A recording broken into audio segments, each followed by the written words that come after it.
대한민국의 영토 대마도를 반환하며 그동안 남의 땅 점령하고 마음대로 써서 죄송합니다. 지금까지 임대료 밀린 거 다 갚아주겠다며 공손하게 사죄를 해도 모자란 판에 우리 땅 독도를 향한 형심을 감추지 못하고 있는 국가가 있습니다. 바로 일본입니다. 사면 초가에 빠진 일본이 독도 영유권 주장으로 결속력을 다지기 위해 다시 한번 분탕질을 치고 있다는데요. 실제로 일본은 진심으로 독도를 한국으로부터 빼앗아 올 수 있다는 망상을 하고 있습니다. 이미 지난 2019년 일본 정부는 방위백서에 독도 상공에서 무력 충돌이 발생할 경우 항공 자위대 전투기를 긴급 발진할 수 있다는 문구를 담아 논란을 빚은 바 있습니다. 이런 상황에서 과거 한국의 대통령이 3.1절을 맞아 독도를 넘보는 일본에게 전한 강경한 경고 발언이 재조명되면서 화제가 되고 있다는데요. 독도를 두고 벌어지는 양국의 치열한 갈등 상황에 대해 자세히 알아보겠습니다. 페페TV 팩트 체크.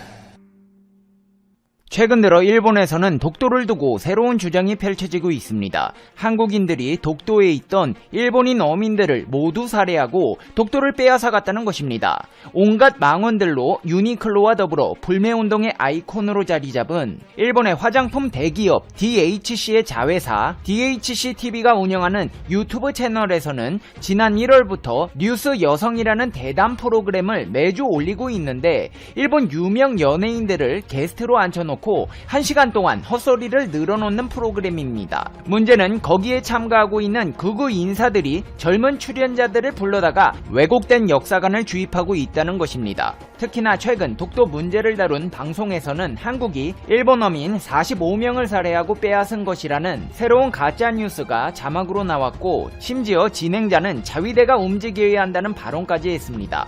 당연히 증거는 없습니다. 최근 일본의 우익들은 한류가 기존 미디어를 통해 인기를 끌자 위기감을 느끼면서 유튜브와 페이스북 등 새로운 통로를 계속 모색해 왜곡된 역사를 전파하고 있는데요. 도장 문화와 팩스를 벗어나기 위한 일본의 디지털화 정책이 일본 극우 세력의 새로운 놀이터가 되고 있다는 지적이 나오고 있습니다. 이런 일본의 망언에 대한민국에서는 총리까지 나서 독도 분쟁 지역을 만들려는 도발에 흥분할 필요가 없다며, 독도는 우리의 삶과 역사와 떼어낼 수 없는 대한민국의 한 부분으로 갖고 있는 물건을 굳이 꺼내서 내가 주인이라고 말할 필요는 없다고 밝혔습니다. 정세균 국무총리는 정부 서울청사에서 주재한 제14차 독도 지속가능 이용위원회에서 정치적 목적으로 부당하게 현실을 부정하는 잘못된 주장엔 단호히 반박해야겠지만 분쟁지역으로 만들려는 계획에 말려들면 안 된다. 차분하지만 굳건히 내실을 다져야 한다. 미래를 위해 국제 규범에 맞으면서도 독도를 알차게 활용하는 방법도 준비해야 한다고 강조했습니다. 정 총리는 그러면서 새로운 제안을 내놨는데요. 독도 주변 지역을 청정 생태계로 조성하고 접근성 제고를 위해 울릉도에 공항 및 입독의 지원센터 등 기반시설을 충실히 마련하겠다. 미래 세대가 독도에 대한 확고한 정체성을 가질 수 있도록 체험과 교육 기회를 확대하겠다고 덧붙였습니다. 실제로 정부에서는 독도의 지속 가능한 이용에 관한 기본 계획을 확정했는데요. 해양수산부 등은 5년간 총 6,109억 원을 투입해 독도 환경, 생태계 관리 강화, 독도 교육, 다변화 등을 추진하기로 했습니다. 여기서 말하는 독도 교육에는 독도 체험시설 건축이 포함되는데요. 대한민국은 내년까지 전국 17개 시도에 독도 체험관을 설치한다는 계획입니다. 근데 이 소식을 접한 일본 네티즌들의 반응이 뜨겁습니다. 어떻게든 분탕질로 독도를 빼앗아 오려고 했는데 독도 체험시설이 전국적으로 만들어진다니 열등감이 폭발해버린 것인데요. 일본 네티즌들의 반응을 짧게 살펴보자면, 더 이상 한일 관계는 회복할 수 없는 곳까지 왔다. 이 시기에 이런 일을 한다면 싸움을 걸고 있다는 것으로밖에 생각되지 않는다. 일본 정부는 엄격한 제재 조치를 부과하고 국교 단절까지 할 것입니다. 스스로 분쟁지역이라고 인정해주고 있구나. 보통 자신의 토지라면 누가 와서 말해도 모르는 척하고 얌전하게 해두면 좋은데 한국이 반응해주기 때문에 분쟁지역이 될 수 있었다. 돈을 들여 한일 관계를 더욱 악화시킬 목적이야. 왜 계속해서 연속적으로 문제를 만드는 거지? 황당합니다. 일본 정부가 아무것도 하지 않는 것도 이상하고. 어떻게 된 거야? 관계 개선이 아니네. 일본 국민들은 분노하고 있다. 최근에 한국에서 뜸하다 했는데 더 명확하고 빠른 조치로 당교까지 부탁합니다. 한국은 타케시마가 일본의 영토라는 것을 알고 있으니 필사적으로 기정사실화하려고 있는 것일까? 이런 일에는 아낌없이 예산이 붙는구나. 여전히 일본은 아무것도 하지 않고 유감입니다. 받아들여지지 않는다라고 말하는 그냥 허접한 대응뿐이다. 한국의 베스트셀러 반일 종족주의에서 저자는 한국 정부가 독도를 역사적으로 한국의 고유의 영토임을 증명하기 위해 국제사회에 제시할 증거는 하나도 없는 실정이라고 말하고 있습니다. 한국인도 인정하고 있다는 것입니다.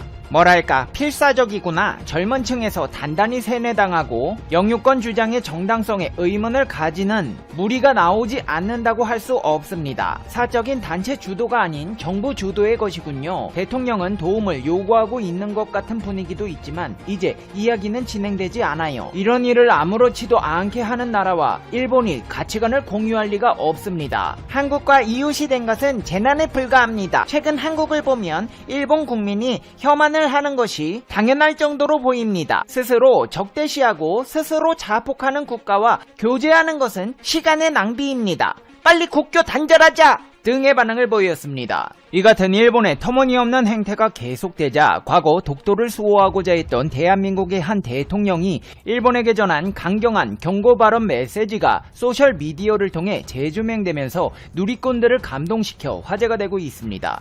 바로 고 노무현 대통령입니다. 지난 2006년 4월 25일 고 노무현 전 대통령은 긴급 담화문을 통해 40년 통한의 역사가 뚜렷하게 새겨져 있는 역사의 땅 독도는 우리 땅이라고 강조하며 담화문을 발표했습니다. 고 노무현 대통령은 담화문을 통해 독도는 일본의 한반도 침탈 과정에서 가장 먼저 병탄되었던 우리 땅입니다.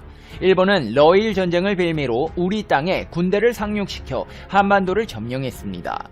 지금 일본이 독도에 대한 권리를 주장하는 것은 제국주의 침략 전쟁에 의한 점령지의 권리, 나아가서는 과거 식민지 영토권을 주장하는 것입니다. 이것은 한국의 완전한 해방과 독립을 부정하는 행위이고 또한 과거 일본이 저지른 침략 전쟁과 학살, 40년에 걸친 수탈과 고문, 강제징용, 심지어 위안부까지 동원했던 그 범죄의 역사에 대한 정당성을 주장하는 행위이고 우리는 결코 이것을 용납할 수가 없습니다. 존경하는 대한민국 국민 여러분, 이제 정부는 독도 문제에 대한 대응 방침을 전면 재검토하겠습니다. 독도 문제를 일본의 역사 교과서 왜곡, 야스쿠니 신사 참배 문제와 더불어 한일 양국의 과거사 청산과 역사 인식, 자주 독립의 역사와 주권 수호 차원에서 정면으로 다루어 나가겠습니다. 앞으로 물리적인 도발에 대해서는 강력하고 단호하게 대응해 나가겠습니다. 세계 여론과 일본 국민에게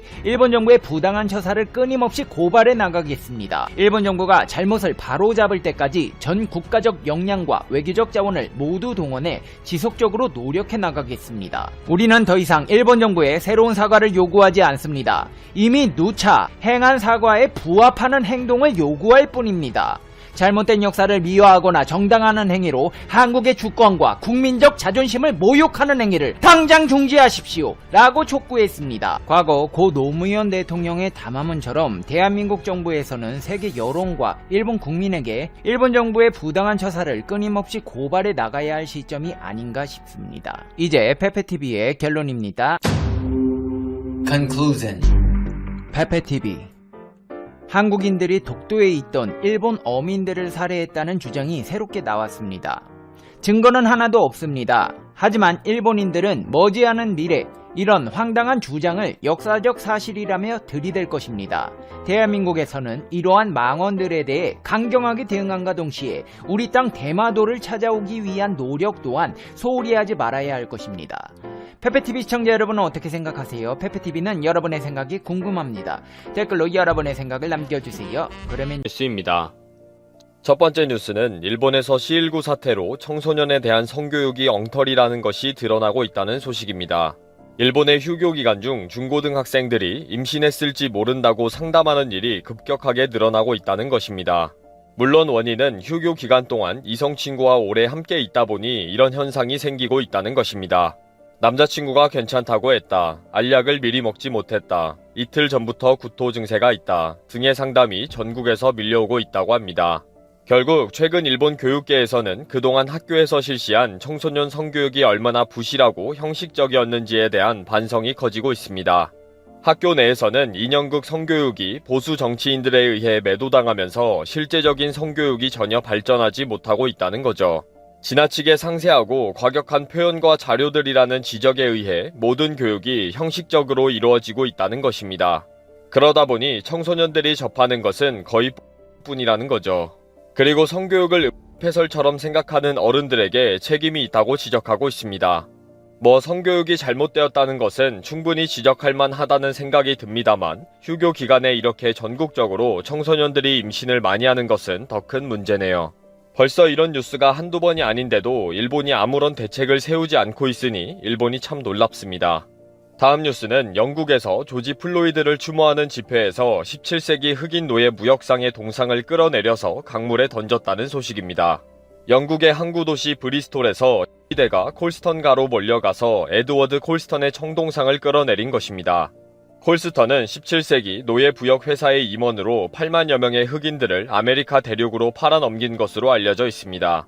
콜스턴은 1721년 세상을 떠나면서 전 재산을 자선단체에 기부했으며 1895년에 브리스톨에 동상이 세워졌습니다.